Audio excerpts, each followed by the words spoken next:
going to go ahead now and turn the time over to Jessica Sudweeks, and then after Jessica's remarks and before we're finished, Jens will take maybe a little bit of additional time to kind of wrap up the open table case. But let me introduce you to Jessica. I've worked with Jessica for quite some time now. She's a securities attorney in Southern California, San Diego market. She and her partner have a relatively small firm in terms of the number of clients that they serve, but they're all publicly held companies. So they do a nice ongoing business with them, and these are companies that have come to rely upon them heavily. Jessica's become rather expert in this field of dealing with private and public capital raises. So Jessica, with that, and knowing that Jaden has talked to us rather a lot about the Jobs Act, but we haven't heard much about SOX or Dodd-Frank or anything else this morning because our presenter wasn't able to be with us. Go ahead and spend some time talking to us about public and private capital markets and the regulatory aspect that you deal with. Sure. Well, good morning, everybody. Thank you so much for having me. As Rick mentioned, I'm a securities attorney in San Diego. I'm a partner at a boutique law firm where we have the ability to focus exclusively on corporate and securities law and representing publicly traded clients. Now, given the nature of my practice, which is primarily, like I said, public companies, but in the world of securities practice, there are really kind of two main sides to those practices. One side being the companies that are in the context of talking about capital markets looking to raise money by selling securities, and those who are purchasing the securities. My practice focuses almost exclusively on the company side. So I do very little on the investor representation side. I'm looking at working from the company side and all the nuances and details that go into that. I've been a securities attorney for the last almost 8 years now. And my clients, when you're looking at the scale of the size of companies, are on the smaller side. They are what are considered either micro or small cap companies, which just generally refers to the dollar value of their market cap, essentially the number of shares they have out in the public market and the price, multiplied by the price at which they're trading.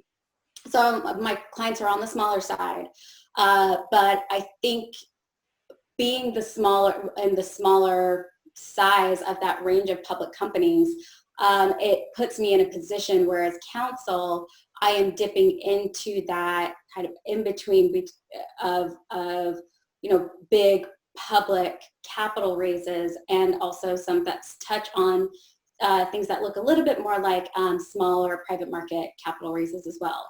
I do a lot with some of the changes that were enacted by the Jobs Act, as I hear Jaden has talked about recently, as well as just general securities regulation. The very bare bones core of my practice is a periodic reporting to the Securities and Exchange Commission. So assisting these clients who are public with their required financial reports that have to be filed with the SEC on a quarterly basis, whether that's their quarterly financial statements or once a year, their audited annual financial statements, along with the required disclosures, and both in terms of their operations, but also disclosures around their financial statements. So that's really what sits at the core of my practice and what allows me on a pretty regular basis to be involved with the kind of ins and outs and the decision making and high level operations of these companies. So when it comes time for them to raise capital, I have the benefit of having a fairly decent background at where their operations have been, where they're going, what their current capital needs are, and that really allows me, and really one of my favorite parts of my practice is sitting down with management or with the board and talking through options. Knowing kind of that, having that full spectrum in front of me and being able to talk about the different avenues for which they may go down to raise capital. Maybe it's a large public, tapping the public markets where you're reaching a very broad base of investors, or maybe something small where you're only reaching out to one or two smaller maybe institutional funds or a smaller investor group. So it keeps things interesting and I enjoy it a lot. So turning to the topic of public and private capital markets and capital raising, I think the first thing I think about, particularly because of my practice area, well, what puts me in that position in the first place is really what I refer to as the back office. I'm not the one on the front lines where I'm actually interfacing with investors, or I'm talking through some of the economics of transactions, where I'm trying to figure out, that inflection point where we can get where the company meets their goals from the capital raise, as well as the investor. I mean, of course, the company, when you enter into a transaction where they're looking to sell securities in order to raise capital to fund operations, or maybe it's to fund an acquisition, or whatever the case may be, why the company is tapping the capital markets for working capital. The company obviously has their objectives, but we also have to be mindful on the other side that the investors also have their objectives. What are their investment objectives? What kind of return are they looking for? So I'm not at the point where my role rather isn't to be the one negotiating those terms. My role is, like I said, what I refer to as the back office, to make sure we're following the applicable regulations, that we don't trip up on a technicality or a nuance that could blow an exemption we're relying on for that capital raise. Doing the paperwork that supports everything, the corporate governance approvals. Have we received the appropriate approvals from the board of directors, from management? Do we have the right certificates in place? Those kind of things. So I'm really kind of running things from the back end and letting the people who are much better at it, at interfacing with the investors, really negotiate those terms. So. And I set it up that way because anytime I'm thinking about capital markets, I really like to start from kind of the bare bones, why we're even talking about things like the Jobs Act, things like Sarbanes-Oxley or Dodd-Frank.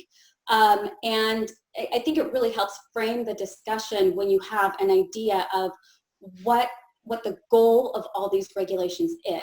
And that, I really think that goes back to the structure framework of securities law in the U.S.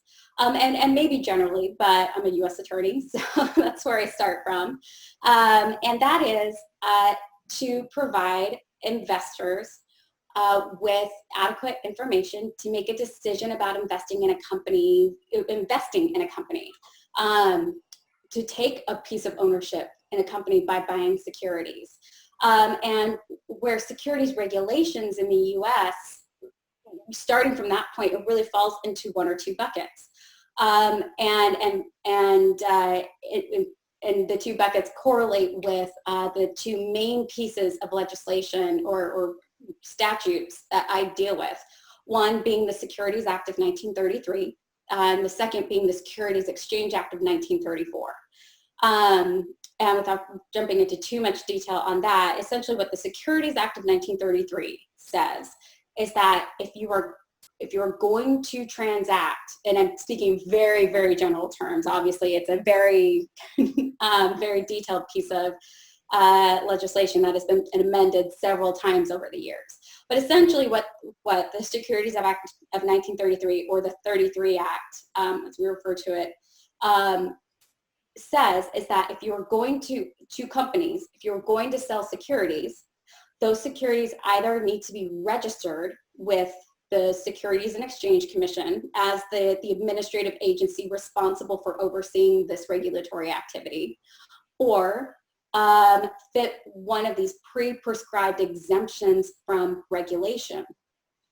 And what Jaden has talked to you guys about under the Jobs Act, specifically Rule 506 or Regulation D offerings, is an example of an exemption from the registration requirement under the 33 Act.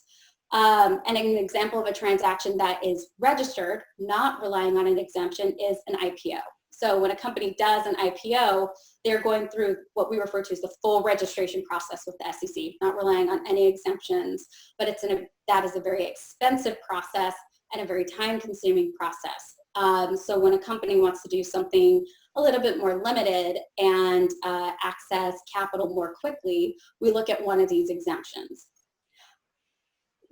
So that's where the 33 Act really plays a part. Now the 34 Act is what kicks in once a company has registered public securities, and it requires those companies that to file the reports I was just referring to with the SEC, those quarterly financial reports. So that's kind of the lay of the land as far as securities regulation goes. But you'll probably hear me say it a couple times, I keep coming back to the goal of all of this is to provide investors with adequate information as defined by SEC regulation now to make a decision as to whether or not they're going to invest in a company's securities. So the reason I keep kind of harping on that is that's really the guts of all of these exemptions. When you're looking at exemptions, well, it's registration, of course, being kind of the central focus, but also when you're looking at an exemption from the big registration requirement of the 33 Act, one of the things I think about quite often is, okay, we're not going to the extent or putting in the effort we would in a fully registered transaction where we have a mountain of disclosure and regulatory requirements. We're scaling that back a bit because we're relying on an exemption or an exception. I am constantly asking myself, are we still providing that level of adequate information? For example, tying it into a 506 offering, which, even an offering that is allowing for general solicitation, as I'm sure Jaden has talked to you about, I am constantly looking at the information that's going to investors and asking myself, is there anything that would need to be added to this to make it wholly, I mean, you're never going to be able to describe every single detail of a business, but from a general standpoint, are we providing that level of adequate information even though we're not complying with the mountain of disclosure requirements that would be required with registration? So that's to just kind of set up the discussion of some of these other ancillary regulations that have been enacted over the years in response to crises. Because I think that's one thing that's interesting about each of these pieces of legislation Rick mentioned. The Jobs Act, Dodd-Frank, Sarbanes-Oxley, they were all enacted by Congress in response to some kind of crisis. Sarbanes-Oxley was passed in the wake of Enron and Tyco and some of these big financial, essentially fraud instances that took down, Enron in particular took down what was one of the preeminent auditing firms in the US, Arthur Andersen. If you ever want to do a deep dive into the Enron scandal, it is fascinating and almost mind-blowing in a sense, because to think that something of that scale could fall apart to that level. So Sarbanes-Oxley was passed largely in response to those crises. Dodd-Frank enacted in response to the 2008 financial crisis, focusing quite a bit on bank regulation and some of the issues that were perceived as triggering factors for the financial crisis of 2008. And then the Jobs Act, passed, as we were starting to come out of the financial crisis and things starting to look better, to really open up pathways for companies to access capital. So I think it's interesting to think about, just I guess from a broader perspective, how these pieces of legislation that have been enacted in response to crises now frame and structure how companies are able to raise money. And you could get into a broader discussion of whether or not that's a good or a bad thing, but it is kind of the lay of the land. So I know Jaden just talked to you a bit about the Jobs Act, so I won't focus on that too much, although it's a very significant piece of legislation and worth spending time on. Admittedly, with respect to Sarbanes-Oxley and Dodd-Frank, from my practice area, I don't deal with Dodd-Frank too much. I mean, you're going to get into Dodd-Frank more on the investor side of things. And you know, obviously, if you're heavy into banking regulation, you get a lot, and you get very ingrained in Dodd-Frank. But I don't touch on it too often. I do, however, deal with one particular aspect of Sarbanes-Oxley that I think is very interesting and has now become commonplace, but at the time when it was enacted, was pretty significant. So that, as I mentioned earlier, Sarbanes-Oxley was passed in response to, we'll just call the Enron era, where Enron had fallen apart.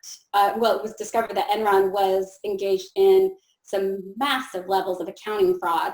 And in those reports filed with the SEC, where they were disclosing their financial position, their operations, you know, how the company was running and operating, was filled with instances of fraud, cooking the books. I mean, there's no better example, textbook example of cooking the books than Enron. And when you go back to that very basic tenet of securities law, that is providing information to investors so they can make a decision.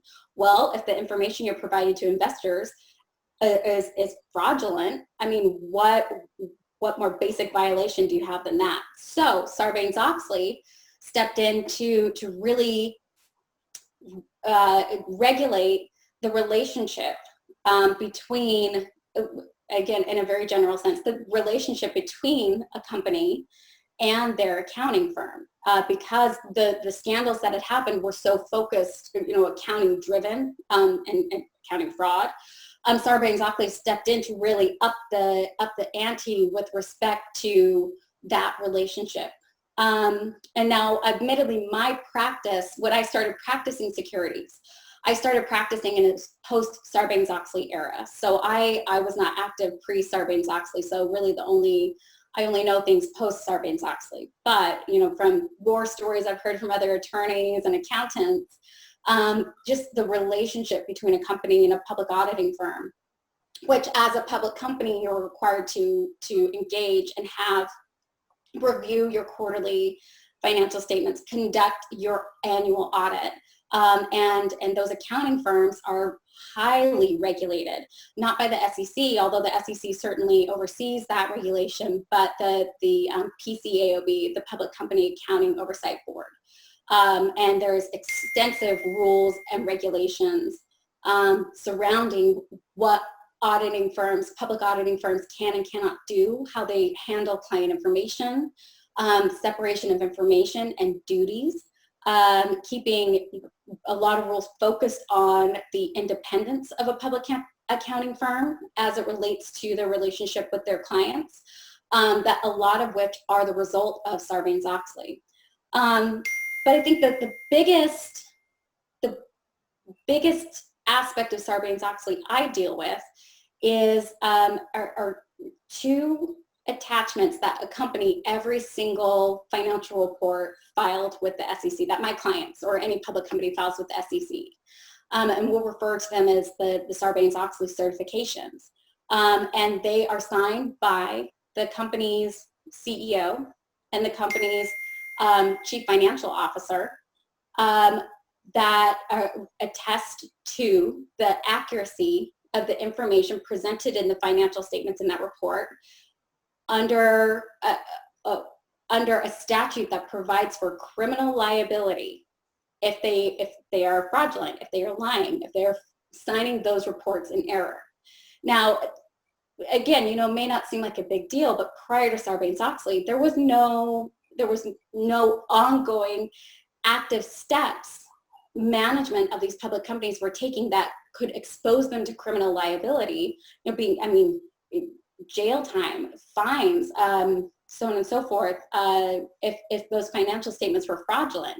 So it really placed a weight on top of these companies, as well as the auditing firms to as the ones assisting with that information, and attorneys. I'm not underplaying that relationship, to make sure that the information being presented was accurate, and otherwise these signing officers would be exposing themselves to criminal liability. So that continues on today. It's interesting because if you look at some of the criticisms surrounding Sarbanes-Oxley, particularly this attestation of the financial statements, and the ability to bring criminal charges under those certifications and that particular aspect of SOX, you'll find a lot of criticism. There was a lot of criticism during the 2008 financial crisis, towards the SEC, the enforcement division of the SEC, which is where some of those actions, the criminal actions, would start, as to why they weren't taking more action under Sarbanes-Oxley against some of these companies, these banks that had really fueled a lot of the issues that were happening, surrounding some of the disclosures with respect to the expected returns on some of the securitized debt that was issued during the, prior to the 2008 crisis. And a lot of criticism towards the SEC for not taking action under this particular aspect of Sarbanes-Oxley. Now, there's a whole treasure trove, if you're into that stuff, of people who argue both sides of that, and whether or not that was appropriate action for the SEC to take at that time. But to me, when I think about Sarbanes-Oxley, that's really, and when I think about how it relates to my practice, I think that's the one I deal with most often, and I think is most significant. So, that's really what I had to talk to you guys about. So I don't know if anybody has questions. Rick, I know you mentioned that maybe somebody would act as a moderator, or I'm not sure if they're the ones that weren't able to make today's class. Yeah, for the sake of time, Jessica, because we've kind of gone over in a few other things, we're not going to bring a discussant into this, I don't think. Let me look real quickly here to see who we would have had on tap for this. Bear with me. It's actually Braden. So Braden, I apologize, and we'll let you take a couple of minutes in the discussant role. What would you add to Ms. Sudweeks' commentary, or would you simply like to coordinate or moderate Q&A? If anyone has any questions, I guess they can go ahead and ask them. Okay. I have a question for Jessica. Sure. One thing that I didn't know before doing all this research, and I just want to get your input on, that I think is kind of significant that I didn't touch on with the Jobs Act, is a registered company, so public companies you deal with, when they're raising capital, they can, of course, do a secondary offering that's fully registered, but even a public company can take advantage of some of the private offerings, correct? Like a public company can use Rule 506 to raise capital even if they're a fully registered company? Correct. They can. Now, there are a few things that a public company is not able to do. Regulation CF, crowdfunding, is one of them, because there's really no point. It's one of the benefits of Regulation CF is to allow a company who doesn't have all that information available or in disclosure documents to still raise capital. But yes, you're absolutely right. And I think one of the reasons for that, and one of the reasons I operate in that space quite often, is that those, something like a Rule 506 offering allows a company to raise capital much more quickly, because it doesn't require some of the work and time and expense that a full registered offering would require. So yeah, that's absolutely right.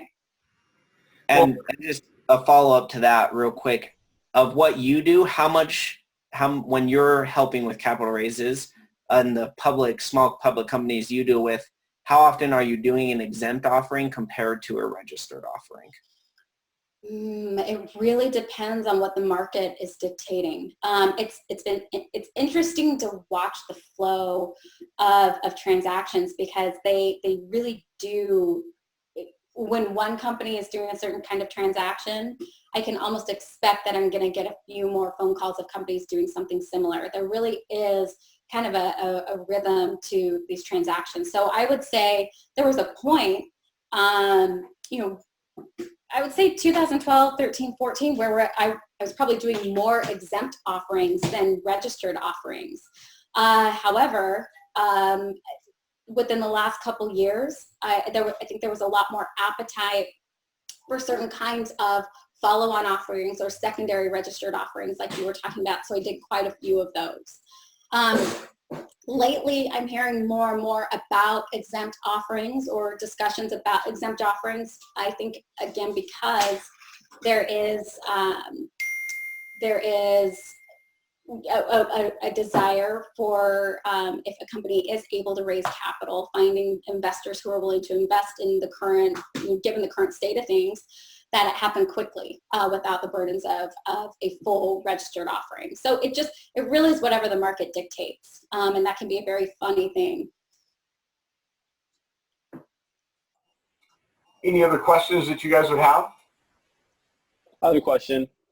Thanks again for joining us today, Jessica. It was really interesting to hear what you had to say, and I was just hoping you could tell us a little bit more about the process of becoming a securities attorney. For example, like the licensing, exams, education, et cetera, that takes. And sort of like the autobiographical path that you took from undergraduate to where you are today. Yeah, no, happy to do so. So I mean, there are a few different paths you can take to become a securities attorney. I think any attorney is, of course, I mean, from a very, very general perspective, I mean, going through your undergrad to get your bachelor's and then on to law school. I think if securities is your focus, a degree in undergrad like finance or some kind of business degree is helpful, although that's not necessary. I personally have my bachelor's in political science. I was kind of and I laugh because the joke among law school students is, half of us are political science majors, the other half are just a variety of things. It was just kind of the natural progression of things. But my undergrad is in political science, my bachelor's, and then I went on to law school. Now, law school is interesting because there really is there are limited opportunities to really specialize in law school. I know there are a lot of law schools that will offer programs that are more focused on corporate and securities amongst other practice areas. But there really is no, unlike, say medical school or something like that, where you have these very distinct paths for a specialization. You don't have that in law school per se. So really my, earning my stripes as a securities lawyer came once I started practicing. And I was able to, I've actually been with the same law firm since I started practicing. And it is, like so many things, learning on the job and once you're actually thrown into something and, finding the right mentor, I think are all very important aspects of that. As far as licensing goes, I don't have any special license other than my general attorney's license with the California State Bar, where I just took the bar exam. So there was nothing special or a supplement to that. I certainly think an MBA would be incredibly useful if you are in a position to do, I know there are a lot of people who do, say, a dual graduate degree where they'll take a year during a graduate school and get their MBA and then finish up law school. By the time I jumped into this practice area, it just didn't quite make sense for me or I just don't think I really had the appetite to go back to school at that point and get my MBA. But yeah, it's just, so that's just kind of the general pathway. But I think the biggest thing for me was finding the right practice and the right mentor to really help bring me up through the ranks. Well, guys, as you can tell by Jessica's presentation and discussion, she's become rather expert in this field, is well thought of and understands what she's talking about here. Jessica holds a distinction that will surprise some of you. You might suppose that in my business, I've used a couple of attorneys. My wife and I still have an attorney that we refer to whenever it's necessary in just contract law and such here in Utah. But Jessica is the attorney on whom I've spent more money throughout my career than any and all others combined. And that's not a comment with respect to your fee structure at your firm, Jessica. Although, I mean, we could go there. We could start setting something up for this, this era. We could. But what is that more a comment of, Jess? Well, I should have wrapped something up into the prior question, mentioning that the unwavering support and critical thinking skills bestowed on me by my parents, which would have been good. Rick is actually my dad, so I am Rick's oldest daughter. So yeah, you've invested quite a lot in this. I've invested rather a lot, but it's worth every dime and a whole lot more. Well, guys, Jessica wasn't only invited into this because she's my daughter. She obviously knows what she's talking about. And the legal and regulatory framework of the private and public capital markets govern the market. But it was interesting that you pointed out that those acts since 2000 have come about as a function of crisis. It caused me to reflect on the Securities Act of 33, 34, and maybe 45.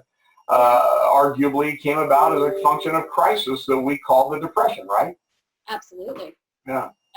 So with that, I want you guys to think a little bit about the final discussion that we're going to have in this class. And that won't take place until June 3rd, of course, but that's that critical discussion that I've titled, How Might the Coronavirus-Induced Economic Crisis Shape Public and Private Capital Markets? Think about how crisis brings about dependency or expectation on our government, and then in this case, a crisis, the Depression, resulted in the Securities Exchange Commission and all of the apparatus, both at the state and federal level, that now is part and parcel of how we govern our public and private capital markets lives. What will be the legislation? What will be the crisis solutions from the coronavirus era that we're living through that will persist with us not only for a few years, but for decades and generations? So we'll have that conversation together as a class on the last day of class. Jessica, thank you for being with us. You're welcome to sign off now. We have a few other things we need to deal with. You guys give Jessica a hand, please. Oh, thank you. It was very Thanks, much my Jessica. pleasure. Oh, Zoom hands.